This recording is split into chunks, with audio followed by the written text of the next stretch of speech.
Selamat pagi anak-anak semuanya. Pagi, Pak.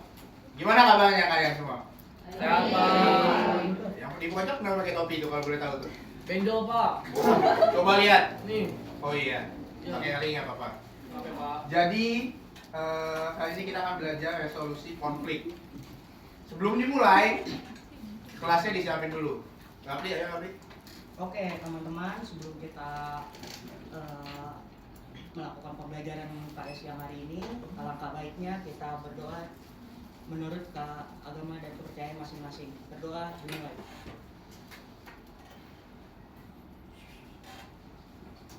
Selesai. Terima kasih Rapli karena sudah dipimpin untuk mempersiapkan kelas. Selanjutnya, sebelum masuk ke materi, Bapak pengen kalian semua siap dulu nih. HP-nya dimasukin ke tas dulu. Saya nggak mau ketika saya lagi ngajar kalian main HP, apalagi ada yang main Mobile Legend, buka TikTok. Awas aja sampai saya dengar sound tenet kayak gitu tuh. Saya nggak seneng ya. Sini HP, saya minta tahu HP-nya ditaruh. Jadi karena HP-nya udah masuk semua nih, artinya berarti kalian semua udah siap belajar. Itu kenapa tuh begitu tuh? Panas Pak. Oke. Sekarang kita masuk ke resolusi konflik. Tapi sebelum masuk ke resolusi konflik, ada yang ingat ya kemarin kita belajar apa? Saya, Bapak. Kamu ingat? Ingat. Keren banget. Apa? Pertemuan terakhir bahas konflik sosial, Pak. Konflik sosial sendiri artinya proses di mana seseorang atau sekelompok orang berusaha mencapai tujuan yang dimiliki dengan cara menentang pihak lawan disertai dengan ancaman atau kekerasan. Terus juga ada bahas jenis-jenis sampai faktor penyebabnya. Betul. Tepuk tangan dulu buat Irwan. Jadi ini masih berkaitan banget sama materi sebelumnya, masih soal konflik. Jadi di sini yang akan kita bahas itu ada bisa. Pertama itu kita bakal bahas pengertian konflik. Kita akan mengulang sedikit apa yang sudah dibahas kemarin. Berikutnya ada bentuk-bentuk, penyebab, dampak, sampai yang terakhir pembahasan kita hari ini yang paling penting yaitu resolusi konflik itu sendiri. Pertama, apa itu konflik? Ada yang bisa jawab nggak? Apa itu konflik? Atau saya tunjuk nih. Tadi Irwan kan udah ngejelasin nih. Syayan, apa itu konflik Syayan? Kalau saya konflik itu ada pertentangan gitu, Pak. Betul, bagus. Untuk lebih jelasnya, seperti ini nih. Konflik berasal dari bahasa Latin, yaitu configure, yang berarti saling mukul. Dalam KBBI, konflik diartikan sebagai percekcokan, perselisihan, atau pertentangan. Kemudian secara sosiologis, konflik diartikan sebagai suatu proses sosial antara dua orang atau lebih yang berusaha menyingkirkan pihak lain dengan cara menghancurkan atau membuatnya tidak berdaya. Sekarang Bapak mau tanya nih ke semuanya. Kalau misalkan berusaha menyingkirkan, tapi tidak dengan cara menghancurkan atau membuat tidak berdaya, menurut kalian itu konflik atau bukan?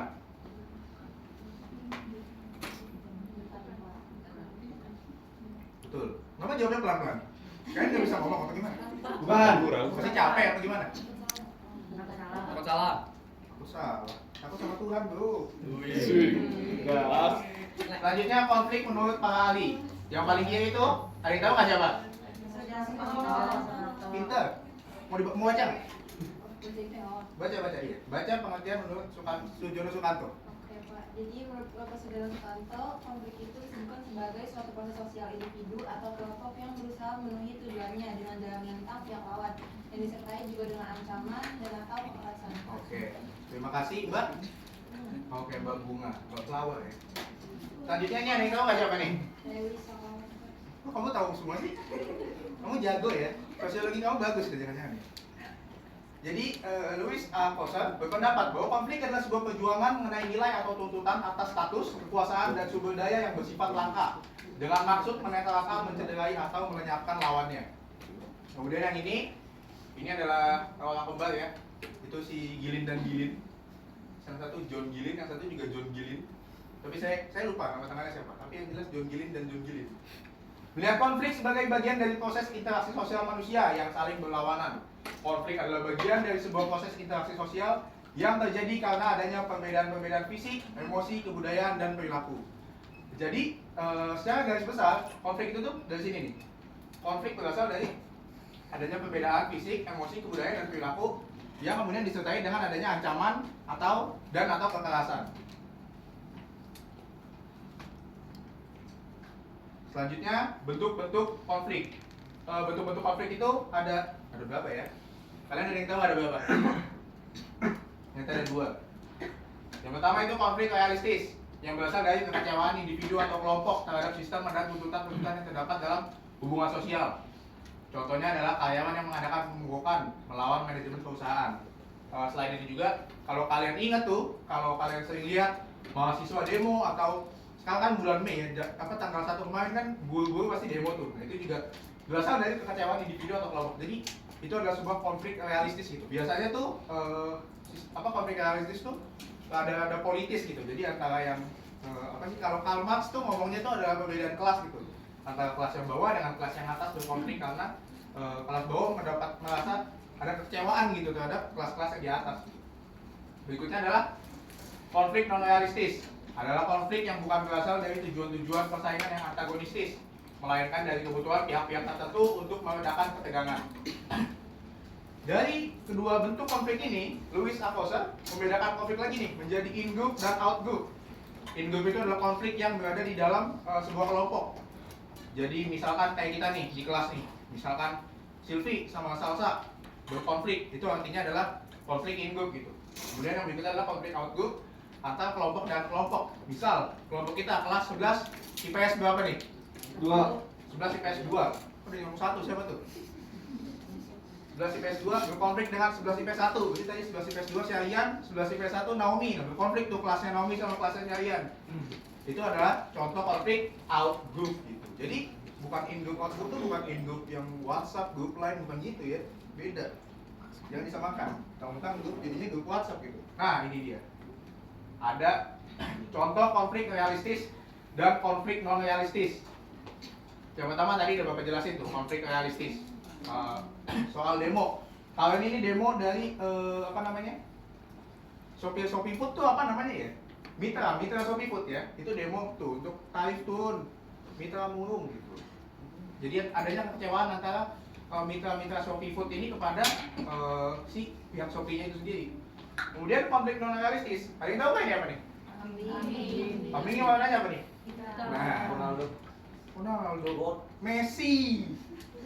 Konflik non realistis tuh jadi kita berkonflik tapi mencari kambing hitam supaya konfliknya tuh lebih reda gitu. Misal, contoh tadi Sylvie sama Salsa berkonflik, terus akhirnya bawa Fatimah nih buat dijadiin kambing hitam. Jadi kan konfliknya Sylvie sama Salsa ini mulai mereda nih, karena jadi Fatimah gitu yang disalah-salahin gitu. Makanya jadinya kambing hitam. Tuh dia aja ngomong tuh kan gue lagi yang dituduh, kecewa dia. Kalau kambing bisa ngomong gitu pasti dia. Selanjutnya faktor penyebab konflik. Faktor penyebab konflik itu ada 4. Yang pertama ada perbedaan antar individu. Kalian tahu nggak ini siapa? Batman dan Joker. Kalian bisa mengidentifikasi nggak kira-kira perbedaannya itu apa? Betul. Batman punya individu yang baik gitu. Dia yang ingin menjadi pahlawan bagi kotanya. Sedangkan Joker sendiri sifatnya tuh bersifat jahat gitu individunya. Individunya tuh pengennya ngacak-ngacak kotanya gitu. Jadi terjadilah konflik karena adanya perbedaan antara individu, antara Batman dengan si Joker itu sendiri. Selain itu juga kalau misalkan konflik-konflik antara individu itu bisa juga kayak misalkan kalau di kelas tuh mungkin ada yang botak gitu, botak gitu. Misal dikatain ya kepala Rexona, misal gitu tuh. Lalu tuh biasanya kalau marah tuh yang kepalanya botak dikatain kepala Rexona, baru tuh dia marah nanti. Nah, karena dia marah jadilah konflik perbedaan antara individu. Perbedaannya di mana? Perbedaannya karena si botak dan tidak botak gitu. Yang kedua, ada perbedaan kebudayaan. Yang kiri itu orang Amerika.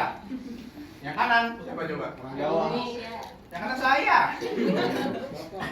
Bedanya adalah kan saya orang Indonesia nih. Dia orang Amerika. Punya perbedaan kebudayaan gitu. Misal di Indonesia tuh kalau makan pakai tangan kanan. Kalau di Amerika makan tuh pakai tangan kiri gitu. Itu kan perbedaan kebudayaan tuh. Terus misal lagi di Amerika negaranya bebas gitu, bisa main tembak-tembakan di sekolah gitu kan. Di Indonesia kan nggak bisa kayak gitu. Jadi itu adalah bisa menyebabkan konflik tuh karena adanya kebudayaan. Kenapa? Misal orang Amerika, gak apa-apa, gue main tembak-tembakan gitu di sekolah. Sedangkan orang Indonesia nggak boleh main tembak-tembakan di sekolah, mainnya bolehnya di time zone gitu. Kemudian yang ketiga ada perbedaan kepentingan. Ini ada Kapten Amerika ya, sama Iron Man. Kan mereka sempat berantem tuh. Karena punya kepentingan yang berbeda. Yang satu pengennya tetap menjadi kelompok superhero yang tidak terikat dengan pemerintah, tapi yang satu pengennya terikat dengan pemerintah. Akhirnya karena beda kepentingannya, jadinya mereka berantem tuh. Gitu. Yang terakhir, faktor penyebabnya perubahan sosial. Perubahan sosial nih, konfliknya muncul tuh kayak misalkan sekarang udah pada pakai traktor gitu, tapi orang tua tetap maunya tuh nyabutin manual, jadi akhirnya tuh mereka berkonflik kayak yang tua pengennya mempertahankan nih kayak ngambilnya tuh harus pakai tangan gini-gini, tapi yang udah para muda maunya yang gampang pakai traktor, jadinya berkonflik gitu. Selanjutnya, dampak sebuah konflik. Ini dampaknya ada banyak ya, ada dampak positif. Boleh difoto ya kalau mau ini. Oke, terima kasih. Bapak bacain sedikit aja ya. Konflik meningkatkan solidaritas antar anggota kelompok. Konflik dapat berfungsi sebagai sarana untuk mencapai keseimbangan. Konflik memunculkan sebuah kompromi baru. Jadi intinya tuh kalau ada konflik itu tuh malah bisa mempunyai dampak positif tuh buat bikin kita makin solid gitu loh. Karena apa? Karena ada perbedaan yang mana perbedaan ini jadi oke, kita harus menghilangkan nih perbedaan ini, kita harus bekerja sama gitu. Kemudian yang negatif itu ada retakan hubungan antar individu dan bisa dibaca. Bapak rasa sih kalau misalkan negatif kalian udah pasti udah paham ya. Lanjutnya kita masuk ke resolusi konflik. Resolusi konflik merupakan sebuah usaha atau cara untuk menyelesaikan masalah secara konstruktif dan membangun bagi kelompok yang berkonflik. Intinya sih resolusi konflik tuh, resolusi ya berarti memperbaiki gitu, usaha untuk memperbaiki. Berarti karena ada konflik, ya berarti usaha untuk memperbaiki konflik itu, mudahnya begitu. Kemudian ada 3 cara resolusi konflik. Yang pertama konsiliasi, mediasi, dan arbitrase. Yang pertama konsiliasi. Konsiliasi dilakukan melalui lembaga-lembaga yang memungkinkan diskusi dan pengambilan keputusan yang adil di antara pihak-pihak yang berkonflik. Terus ada nih syarat-syarat nih, lembaga-lembaga konsiliasi itu harus memenuhi ini. Lembaga yang otonom, bersifat monopolistis, berperan agar kelompok yang berkonflik merasa terikat, kemudian bersifat demokratis. Jadi kalau nggak memenuhi keempat sifat ini, berarti mereka tidak bisa menjadi sebagai lembaga konsiliasi gitu. Berikutnya ada mediasi. Merupakan pengendalian konflik dengan menunjuk pihak ketiga sebagai mediator. Mediator bertugas memberikan pemikiran atau nasihat-nasihat tentang cara terbaik dalam menyelesaikan pertentangan mereka. Misal contoh tadi, Silvi sama Salsa berkonflik lagi nih. Katakanlah yang ini Silvi nih, yang ini Silvi, yang ini Salsa nih. Terus yang ini Fatima. Fatima tuh menjelaskan, kamu jangan berkonflik, begini. Dia jelasin tuh pokoknya lebih baik kamu berdamai aja supaya kamu bisa bekerja sama membangun sebuah nilai di sekolah yang baik gitu kan. Terus lanjut, yang terakhir itu arbitrase. Dilakukan jika kedua pihak yang berkonflik sepakat atau terpaksa menerima pihak ketiga yang akan memberikan keputusan tertentu untuk menyelesaikan konflik. Kemudian nih, yang membedakan dengan mediasi adalah keputusan yang diambil dalam arbitrase harus diterima oleh pihak yang berkonflik. Artinya, keputusan dari arbitrase ini sifatnya tuh mutlak gitu. Jadi mau tidak mau harus diikutin. Misal, Silvi sama Salsa lagi berkonflik nih, misalkan rebutan ini kembalian beli cimol misal. Akhirnya dibawa tuh ke pihak sekolah kan, pihak sekolah kayak udahlah kalian gak usah berantem, kembalian pihak cimol ini buat bapak. Nah, akhirnya tuh karena buat bapak udah semuanya tuh harus menerima kalau kembalian cimol itu buat saya gitu. Jadi saya bersifat sebagai sosok arbitrase ini gitu, arbitrase. Nah, berikutnya ada diskusi kelompok. Tapi sebelum masuk diskusi kelompok, Bapak mau ngasih kebebasan nih untuk kalian semua. Kalau ada yang mau nanya, boleh nanya silakan. Kalau nggak ada, kita masuk ke diskusi kelompok langsung. Ayo. Ada yang mau nanya? Tidak ada yang mau nanya? Wow, aktif sekali kelas ini. Langsung aja ke diskusi kelompok ya. Saya minta dibagi jadi 2 kelompok, cari 1 konflik, kemudian didiskusikan dengan kelompok apa resolusi konflik yang tepat untuk mengatasi masalah tersebut. Untuk kelompok 1 itu diwakilin sama Raihan. Dari situ tuh Raihan, Adit, Irwan, sama Maulana sampai sini, pokoknya sampai sini. Yang satu lagi itu dari si Rafli ke belakang, kelompok 2. Nah, saya kasih waktu 1 menit. Dimulai dari sekarang.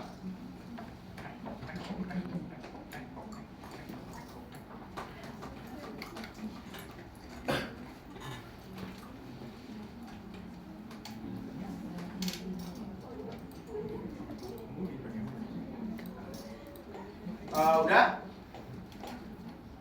Udah belum? Halo anak-anakku. Anak-anak. Ayo dari kelompok 1 coba kalian. Iya, Pak. Boleh berdiri. Nah, contoh kasusnya itu, konfliknya itu rasionalisme, Pak. Cara penyelesaiannya itu dengan cara arbitrase, Pak. Yaitu supaya keputusannya itu bisa disepakati bersama dengan cara memaksa. Contohnya itu kasus pemain bola yang sedang tren sekarang ini, yaitu Vinicius Junior, pemain Real Madrid itu kena rasis. Nah, untuk penyelesaiannya itu dia harus lapor ke pihak La Liga. Pihak La Liga itu panitia pelaksana liga gitu. Yang mana pihak La Liga ini memiliki keputusan yang mutlak dan harus diikuti oleh semua yang terlibat. Oke, bagus. Tepuk tangan buat kalian. Jadi rasionalisme itu emang salah satu konflik ya, itu yang sebenarnya paling umum gitu. Kayak misalkan, karena tuh kita nggak sadar kalau kita tuh rasis gitu. Misal kayak saya ngomong orang hitam gitu, saya ngomong hitam lo, itu kan sebenarnya rasis gitu. Misal saya ngomong juga orang yang keturunan Chinese, saya katain sipit atau saya bilang Cina gitu. Itu sebenarnya juga salah satu rasis yang dapat memicu konflik rasionalisme. Selanjutnya, Raffi. Baik, menurut kelompok saya menemukan sebuah contoh kasus konflik, Pak, yang dimana menjelaskan adanya pertengkaran dari 2 orang siswa di sekolah, Pak. Seperti misalkan Saddam dan Syarian bertengkar. Nah, cara penyelesaian dari konflik tersebut menurut saya bisa menggunakan mediasi, yang dimana dengan menjadikan pihak sekolah sebagai mediator yang membantu dalam menyelesaikan konflik tersebut. Soalnya ketika mereka berdua nih Pak berantem kan pasti akan dipanggil ke ruang BK. Nah, guru BK akan menyelesaikan dan membantu konflik mereka berdua sebagai mediatornya, Pak. Oke, terima kasih Raffi. Tepuk tangan. Sebenarnya juga hampir mirip-mirip ya soal konsiliasi, mediasi, dan arbitrase tadi, karena sama-sama membutuhkan pihak ketiga sebagai penengah. Untuk masalah tadi pertengkaran itu benar bisa pakai mediasi juga. Guru BK sebagai seorang mediator, guru BK bertugas nih untuk menjelaskan gitu kayak kamu jangan berantem lagi karena kenapa. Namun keputusannya tidak bersifat mutlak gitu. Biasanya kalau udah bersifat mutlak atau yang jadi penyelesaian arbitrase itu kalau misalkan kasusnya tuh sangat parah gitu. Misal melempar penghapus ke guru gitu. Misal sadar melempar penghapus ke saya gitu. Saya bawa tuh langsung keputusannya tuh harus mutlak. Misal kamu saya keluarin dari sekolah gitu. Karena ada jam 3 ya pulang. Berat banget ya Bang Messi. Oke, sekian dari saya. Masih ada waktu nggak ya? Oh ternyata sudah tidak ada waktu ya? Kalian udah pengen pulang ya? Iya.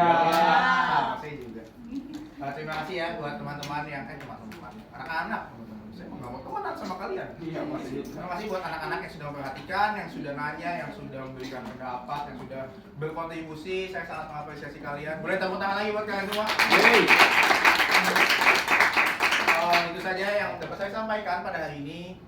Jangan patah semangat, tetaplah semangat untuk terus belajar sosiologi. Oke? Terima kasih. Goodbye.